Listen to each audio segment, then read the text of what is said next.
Des fois, il m'arrive de scroller un peu trop vite et de tomber sur des contenus pour le moins surprenants. Sur TikTok, notamment, j'ai vu apparaître une multitude de contenus sur la Gen Z, ce qui m'a poussé à m'interroger sur ce phénomène. Why it seems like millennials and Gen Z are just the most depressed generations ever? It's because we are. But there's a real reason for that. Millennials and Gen Z are honestly the first two generations to see the bullshit for what it was. Honestly, I wasn't surprised. We are literally the generation of social media. Most of us have started using social media since we turned 12 years old.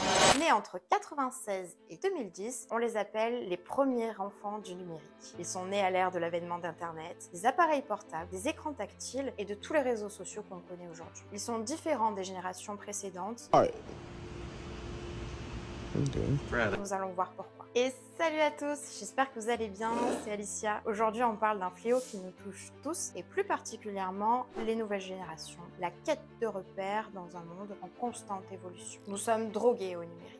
Notre dépendance excessive à la technologie et aux réseaux sociaux nous fait passer des heures sur nos écrans, complètement absorbés par les différents contenus. On s'éloigne de la réalité qui nous entoure. Nous avons oublié d'où nous venons, les valeurs de nos anciens, les liens de la famille, nos coutumes. De ce phénomène, on s'aperçoit que cette nouvelle génération est d'autant plus touchée par l'aggravation de problèmes de santé mentale. Les interactions en ligne remplacent les relations dans la vie réelle, augmentant le risque de solitude et d'isolement.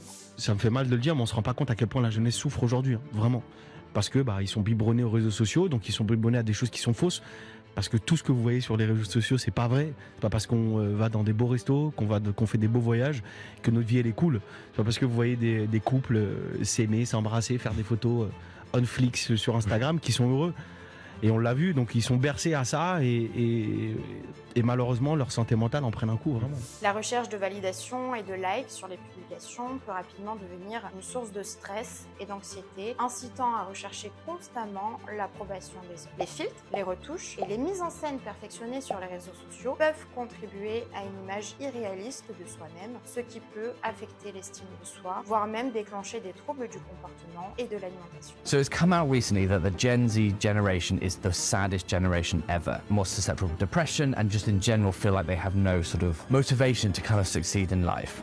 And if you hear anyone saying this is because they don't want to work hard or they aren't made like they're used to it. On a vu apparaître une nouvelle tendance sur TikTok, Millennial vs Gen Z, Who looks older, qui a l'air le plus vieux. C'est tellement mal habitué à voir des gens avec des visages d'influenceurs parfaits, lissés, filtrés par la beauté, on ne sait même plus à quoi ressemble un jeune de 16 ou 30 ans de nos jours. Avec le développement de toutes ces tendances, on entend malheureusement de plus en plus parler de cyberharcèlement. Ça a des effets profonds sur la santé mentale, comme le stress, l'anxiété, voire même la dépression. Je vais vous parler d'une histoire qui m'a marqué suite à l'appel d'une victime. L'asso effectivement c'est e-enfance qui gère le numéro 3018 qui lutte en fait pour les mineurs qui sont victimes de cyberviolence. Donc tout ce qui est chantage à la webcam, tout ce qui est revenge porn, tout ce qui est cyberharcèlement. On est en mesure de demander aux réseaux sociaux et aux plateformes la suppression du contenu qui est préjudiciable et qui est illicite. En fait, quand on est avec les mineurs, en l'occurrence, dans le monde numérique dans lequel on vit, il y a vraiment un monde à part. Il y a le monde réel dans lequel on est et il y a le monde numérique. Et en fait, le monde numérique prend de plus en plus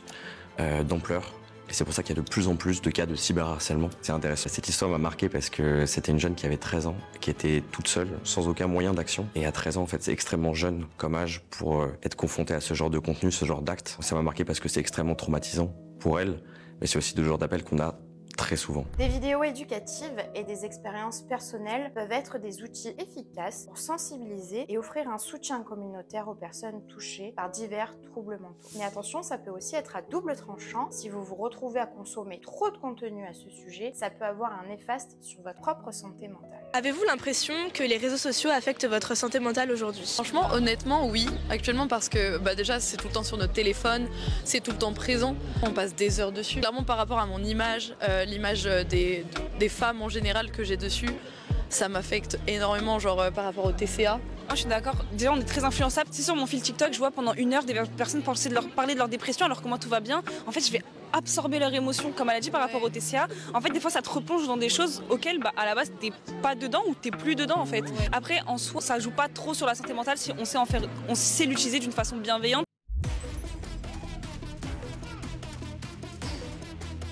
Nous sommes une génération dynamique, connectée et ambitieuse, mais trop souvent, nous nous sentons perdus, submergés par les défis de notre époque. Beaucoup ressentent une pression pour trouver un but et un sens dans un monde complexe et en évolution constante. Quelle carrière suivre? Comment entretenir des relations durables? Où est ma place dans ce monde? Sur les réseaux sociaux, les jeunes comparent leur vie avec celle des autres, entraînant des sentiments d'infériorité et de jalousie. Les attentes de réussite, les normes de beauté, les performances sur les réseaux sociaux, tout ça, ça peut affecter notre estime de soi. Et par exemple, le cyberharcèlement, la cyberviolence sexuelle. Aussi violent. Ça, c'est pas la vie réelle, c'est pas la vie virtuelle, c'est la vie réelle. Maintenant, la vie virtuelle a un impact sur la vie réelle, que ce soit les mauvais côtés que les bons côtés. Parfois, on va finir par lier des amitiés très très fortes et qui sont nécessaires liées à ça. Et on trouve des gens qui nous ressemblent. Et là, on peut créer des amitiés qui sont incroyables à l'autre bout du monde, à l'autre bout de la France, et qui sont plus importantes que les amitiés qu'on a dans le réel, parce que dans le réel, c'est plus compliqué de nouer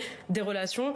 Ça a été un vrai soutien pour vous, les Oui, ça a été un soutien sur d'autres sujets, mais c'est vrai que moi, quand je me suis questionnée sur mon orientation sexuelle et que j'étais perdue, vraiment, et que j'avais besoin de soutien, j'ai trouvé des gens qui avaient les mêmes problématiques, etc.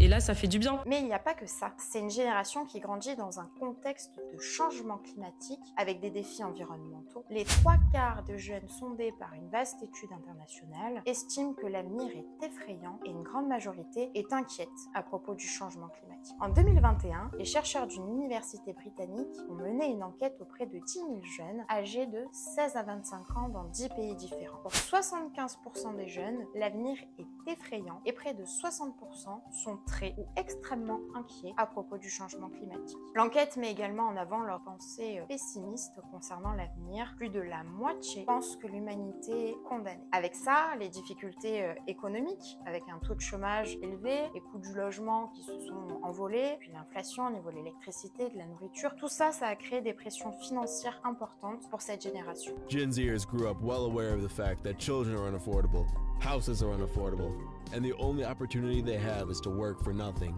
And worse. Surtout qu'aujourd'hui, ils recherchent des missions répondant aux enjeux environnementaux et sociétaux actuels. Ils ne veulent pas d'un emploi qui n'a aucun sens. La génération Z ne considère plus le travail comme ayant une place prioritaire dans sa vie. L'équilibre vie pro, vie perso est primordial, préférant une autorité de compétence à une autorité de fait. Pour eux, le pouvoir, il est dans les mains de celui qui sait partager, transformer la connaissance, plutôt que de celui qui possède le savoir. La Gen Z fait bouger les lignes en entreprise. C'est la fin de l'entreprise à la verticale, avec un rapport décomplexé à la hiérarchie, d'égal à égal. On évoque d'ailleurs le management agile comme la nouvelle posture de réussite managériale. Je fais partie de la Gen Z, donc bien sûr j'ai la flemme de bosser pour la même personne jusqu'à mes 64 ans.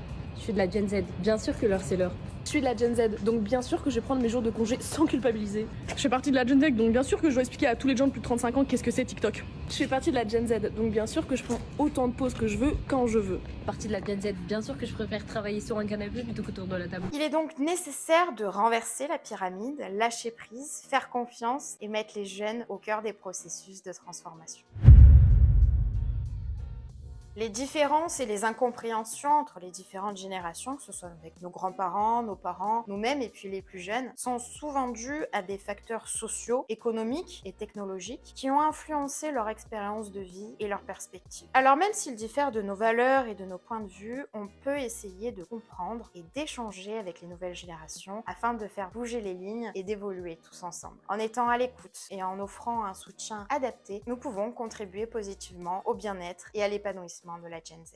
La génération Z, elle est incroyable. Elle est incroyable parce qu'elle est née avec un écran dans les mains. Et cette génération Z, elle a une particularité, c'est la valeur du temps. C'est une génération qui est en accélération parce qu'elle a un accès global à l'information. Elle s'épanouit dans cette forme d'immédiateté qui fait que les Z sont finalement des personnes qui sont capables de prendre des décisions très rapidement. C'est assez intéressant, tu vois, comme constat. Alors soyons présents dans la vie réelle, les uns pour les autres. Construisons des liens authentiques. Nous pouvons construire un avenir où la technologie nous enrichit, mais ne nous contrôle pas. Je vous invite à venir enrichir cette vidéo de par vos témoignages, vos expériences, partagez vos pensées en commentaire. Et puis n'oubliez pas de liker et de vous abonner. Ensemble, faisons entendre notre voix. C'était Alicia Caparca, Dérive et Alternative. À très vite pour la suite.